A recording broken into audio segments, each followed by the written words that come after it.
Assalamualaikum warahmatullahi wabarakatuh. Selamat pagi semuanya anak-anak.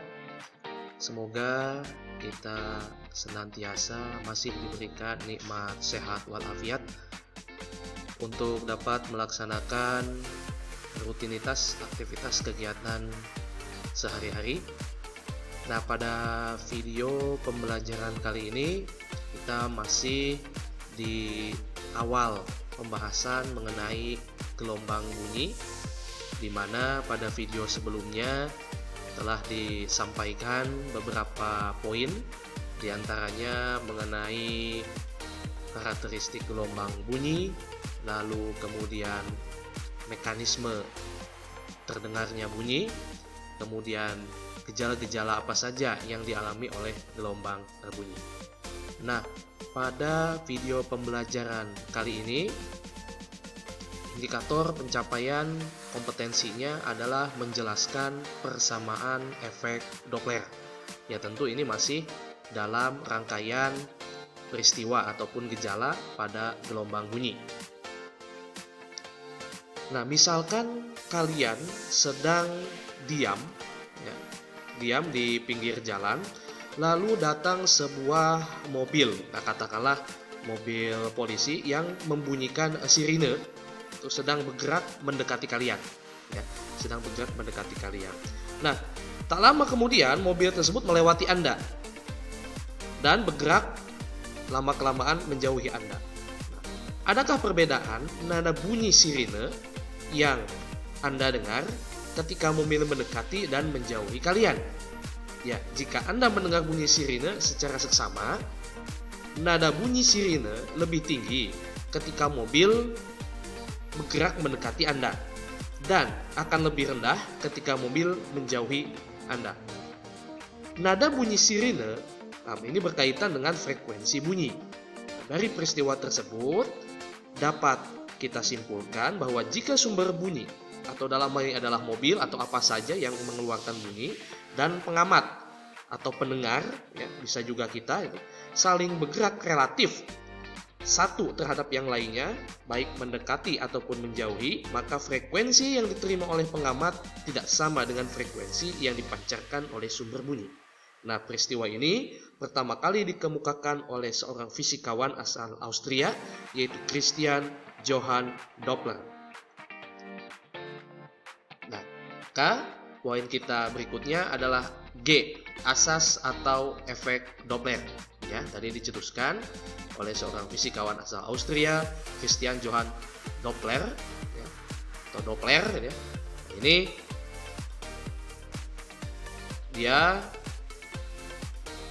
mencetuskan, ya, bahwa bila sumber bunyi dan penggerak atau pengamat saling bergerak relatif satu terhadap yang lainnya, baik dia menjauhi atau mendekati, maka frekuensi yang diterima oleh pendengar tidak akan sama dengan frekuensi yang dipancarkan oleh sumber bunyi. Di mana ketika sumber bunyi dan pengamat bergerak saling mendekati, maka pengamat akan mendengar frekuensi bunyi yang lebih tinggi daripada frekuensi bunyi yang dipancarkan oleh sumber bunyi. Jadi Doppler ini mengemukakan dua postulatnya, yang mana dua-duanya itu berhubungan dengan proses gerak relatif antara sumber bunyi dengan pengamat ataupun dengan pendengar. Jadi efek Doppler itu adalah perubahan frekuensi bunyi, ya, yang didengar oleh pengamat. Ya, pengamat di sini artinya orang yang mendengar bunyi atau disebutnya dengan pendengar, ketika terdapat gerak relatif. Ya, gerak relatif itu bisa mendekati atau bisa menjauhi antara sumber bunyi dengan pengamat.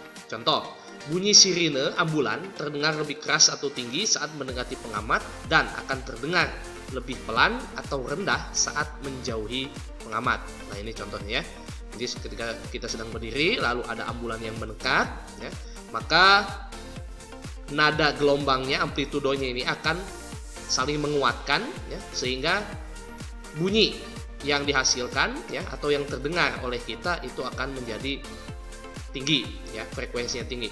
Tapi ketika dia mendekati lalu lama-kelamaan ambulan tersebut menjauhi kita yang sedang diam, ya, maka di situ terjadi pelemahan amplitudo, sehingga yang tadinya amplitudonya saling menguatkan sekarang saling melemahkan, sehingga lama-kelamaan suara yang terdengar akan lebih pelan atau lebih rendah karena frekuensinya yang semakin berkurang. Nah, bagaimana persamaan efek Doppler tersebut? Persamaannya ini adalah persamaan bakunya, ya, yaitu Fp sama dengan V plus minus. Nah, di sini ada plus minus, artinya nanti ada nilai plusnya, ada nilai minnya. Plus minus Vp dibagi V plus minus Vs dikali Fs. Di mana keterangannya Fp adalah frekuensi yang terdengar oleh pengamat, satuannya Hertz. Fs adalah frekuensi daripada sumber bunyi, jadi P singkatan dari pengamat, S singkatan dari sumber bunyi. Satuannya adalah Hertz. V kecepatan bunyi meter per sekon, kemudian Vp itu kecepatan pengamat, satuannya juga sama meter per sekon, dan Vs adalah kecepatan sumber bunyi. Nah, bagaimana analisis untuk nilai plus dan minus? Jadi nilai plus dan minus ini berlaku untuk dua objek, yaitu objek pengamat atau pendengar dan objek sumber. Nanti manakala nilainya plus, manakala nanti nilainya min, nah itu diatur melalui ketentuan sebagai berikut. Nah, ini kalau dilihat ya, ambulan ini adalah sebagai sumber suara. Jadi setiap objek yang menghasilkan sumber bunyi itu adalah sumber suara, ya. Kemudian setiap objek yang mendengar daripada bunyi tersebut atau yang dihasilkan oleh sumber bunyi maka disebutnya pengamat atau pendengar. Nah, ketika sumber suara ini mendekati daripada pendengar maka nilainya min. Tetapi ketika sumber bunyi ini bergerak menjauhi daripada pendengar maka nilainya plus. Nah, untuk pendengar, ketika pendengar bergerak menjauhi daripada sumber suara maka dia nilainya min. Dan apabila pendengar bergerak mendekati sumber suara maka dia nilainya adalah plus. Nah, untuk lebih jelasnya perhatikan tabel seperti ini. Jadi Vs plus menjauhi dan Vs min itu nilainya ketika mendekati pengamat. Tapi Vs bernilai 0 jika dia berada pada posisi diam atau sumber bunyinya diam, tidak bergerak. Lalu tabel untuk yang pendengar, ini sebaliknya ya. Vp akan bernilai plus jika mendekati sumber bunyi. Nah, ini nilainya plus mendekati sumber bunyi, dan min ketika menjauhi daripada sumber bunyi. Dan Vp akan bernilai 0 jika pendengar itu dalam keadaan diam, duduk, berdiri, ya, dalam posisi diam. Nah, itu adalah analisis ini, analisis bakunya. Jadi nanti Vp dan Vs bisa nilainya plus, bisa nilainya min, tergantung daripada simulasi ataupun kejadian pada contoh soal. Nah, berikut adalah beberapa simulasi penerapan daripada efek Doppler. Ya, perhatikan dengan seksama di sini. Yang pertama itu jika pengamat dan sumber bunyi bergerak saling mendekati, maka nilai Vp karena dia mendekati berarti nilainya plus, dan sumber karena dia mendekati maka nilainya min. Lalu untuk kasus yang kedua, jika pengamat dan sumber bunyi bergerak saling menjauhi, ya, artinya pengamat bergerak ke kanan, kemudian sumber bunyi ke kiri, maka analisisnya adalah Vp-nya nilainya min karena menjauhi, sedangkan ambulan itu nilainya adalah plus karena menjauhi daripada pengamat. Jadi beda ya contoh kasusnya. Jadi ini tergantung daripada kejadian pada contoh soal yang akan disampaikan nanti. Lalu simulasi berikutnya, simulasi yang ketiga. Bagaimana jika pengamat berada di depan daripada sumber bunyi? Artinya bergerak pada satu arah, ya, bergerak pada satu arah, cuman pengamat ada di depan.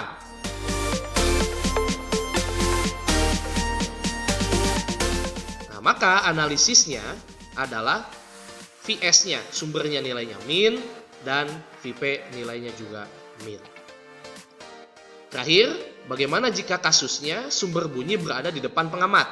Artinya sumber bunyinya di depan, pengamatnya di belakang, ya, bergerak pada arah yang sama.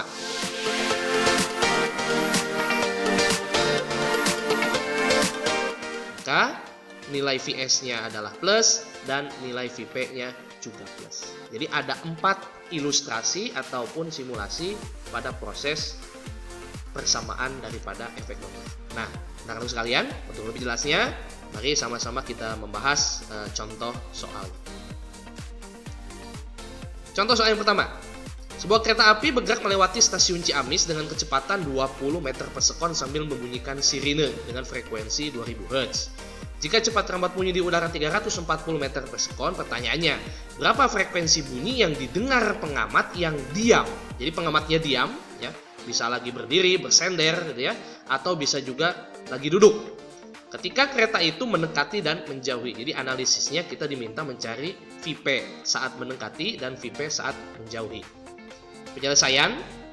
Nah, di sini perlu ditetapkan dulu siapa sumber bunyinya. Nah, karena kereta api membunyikan sirine, tadi ada keterangan sambil membunyikan sirine, berarti kereta apinya adalah sumber bunyi. Maka yang 20 meter per sekon ini adalah kecepatan sumber bunyi. Jadi diketahui Vs adalah 20 meter per sekon. Ini ya, 20 meter per sekon. Kemudian Fs-nya, frekuensi sumbernya, jadi yang 2000 Hz itu kan frekuensi kereta. Jadi maka dia adalah Fs. Jadi sama-sama S.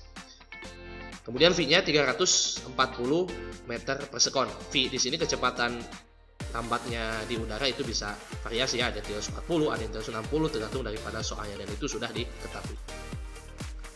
Vp nilainya 0. Kenapa? Karena di sini ada keterangan dia diam. Jadi pengamat yang diam, maka Vp nilainya adalah 0. Nah, analisisnya adalah sebagai berikut. Untuk frekuensi yang didengar pengamat saat kereta mendekati stasiun. Jadi analisisnya di sini Vp ya, rumus bakunya. Nah, analisisnya begini. Karena sumber mendekati pengamat, maka nilai Vs-nya, ya kan, Vs kan plus minus. Nah, karena di soal diketahui sumber mendekati pengamat, maka Vs-nya kita ganti nilainya jadi min. Nah, dia V min. Kalau yang atas tetap plus minus 0 karena Vp-nya adalah 0. Maka Vp sama dengan 340 plus minus 0 dibagi 320 min 20 dikali dengan 2000. Maka Vp sama dengan 340, ini nggak ngaruh ya, plus minus 0 ditambah 0 mau dikurang 0 nilai tetap sama. 340 dikurang 20 adalah 320 dikali 2000. Nah, ini cara menghitungnya ya. Nah, ini sama ya. Nah, dapat dari mana 680.000, yaitu 340 dikali 2000, hasilnya adalah 680.000 dibagi 320. Maka frekuensinya adalah 2125 Hz. Nah, di sini berarti frekuensinya jadi lebih tinggi. Kan tadi frekuensi sumber bunyinya 2000 ya, si kereta api tersebut, tapi yang terdengar oleh pengamat jauh lebih tinggi, yaitu 2125 Hz. Itulah yang disebut dengan gerak relatif ketika sumber mendekati pengamat.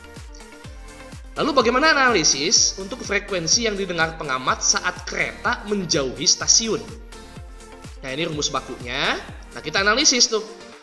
Ya, karena sumber menjauhi pengamat, maka Vs nilainya plus. Jadi kebalikannya dari analisis yang sebelumnya.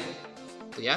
Vp sama dengan V plus minus 0 ya, dibagi V ini plus ya, mohon maaf, plus Vs, ini plus di sini ya, bukan, dikali Fs.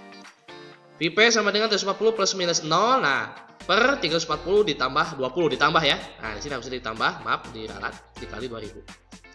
Maka Vp sama dengan 340 dibagi 360 dikali 2000. Maka kalian kalikan 340 dikali 2000 berapa? Yaitu hasilnya adalah 6.800 dibagi 360. Maka hasilnya adalah 1888,9, atau kalau ini dibulatkan bisa jadi 1889 Hz. Nah, di sini frekuensi ternyata lebih rendah ketimbang dari frekuensi yang dibunyikan ya. Jadi yang didengar oleh pengamat itu lebih rendah ketika kereta bergerak menjauhi stasiun. Itulah untuk contoh soal yang pertama. Nah, untuk contoh soal yang kedua, simak pada video pembelajaran selanjutnya.